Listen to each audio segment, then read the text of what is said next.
In the seventh one g x हमें क्या दिया हुआ है 1/x² + 2। तो हमें क्या करना है, we need to apply the quotient rule in this case. Quotient rule लगा लो, चाहे दूसरा मेथड यूज कर लो, आपकी मर्जी है। तो क्वोशिएंट रूल इजी रहेगा इसमें, as we have the numerator and the denominator. तो हमें पता है कि क्वोशिएंट रूल कैसे लगेगा। सबसे पहले तो आपका न्यूमरेटर रहता है, उसका डेरिवेटिव रहता है, तो 1 का डेरिवेटिव तो क्या हो गया 0।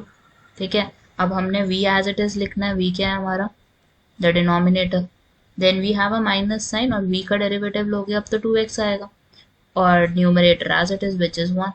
तो हमारे पास 0 से मल्टीप्लाई होते ही सारी वैल्यू क्या हो जाएंगी, इट विल बिकम 0।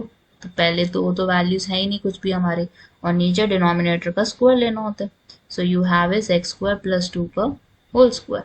तो हमारे पास बचता क्या है -2x डिवीजन में x² + 2 का होल स्क्वायर। ठीक है, this is the first derivative, और इसको हम क्या करेंगे, we will make it equal to 0। -2x divided by x² + 2 का whole square equals 0। Now take this value to the other side, आपको क्या मिल जाएगा, -2x is equal to 0. So x की value is nothing but 0 divided by -2 which is 0। x तो आ गया हमारा 0 in this case. Now I need to find the double derivative, तभी तो हमें पता चलेगा कि लोकल मैक्सिमा है या मिनिमा है। So let's try to understand कि हमारे पास इसका डबल डेरिवेटिव क्या होगा। इस फंक्शन का आपको डबल डेरिवेटिव निकालना है।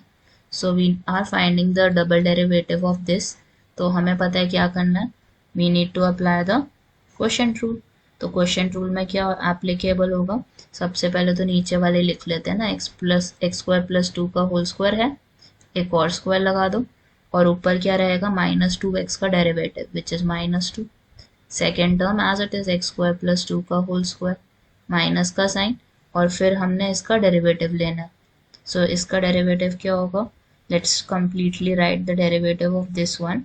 सो रहेगा ये 2 आगे आ जाएगा, then you have x² + 2 power हो जाएगी इसकी 1, और x² का डेरिवेटिव लोगे तो 2x, then the numerator as it is -2x।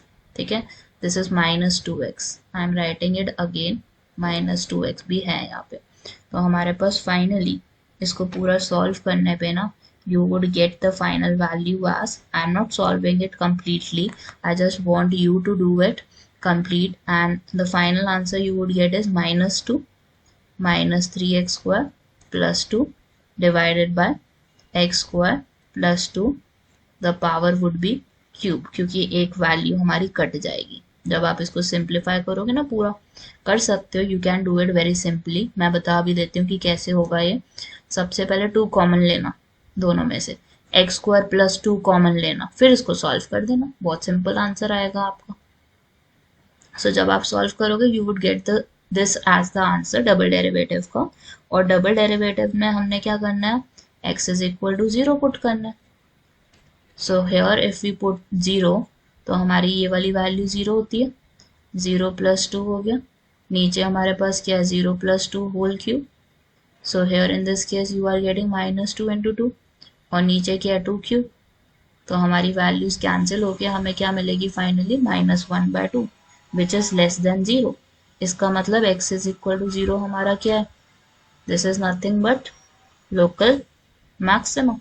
तो हमें मैक्सिमम वैल्यू मिल जाएगी, we will get the maximum value. और कैसे मिलेगी, gx में सब्स्टिट्यूट करने पे लोकल मैक्सिमम मिल जाएगा आपको। पुट gx मतलब put g of x in it x as 0, उसमें हमने क्या करना है, x को 0 लेना है gx में। So putting it in, I will get the maximum value of this function, क्योंकि मिनिमा तो है ही नहीं हमारे पास, लोकल मिनिमा तो है ही नहीं, तो कैसे मिनिमम निकलेगा। So here in this case g of 0 would be 1 divided by 0² + 2, और 0² तो हमारा 0 ही रहता है, 0 + 2 विच इज हाफ। हमारे पास वैल्यू कितनी आ गई है, मैक्सिमम वैल्यू कितनी आ गई है, हाफ इट वुड बी।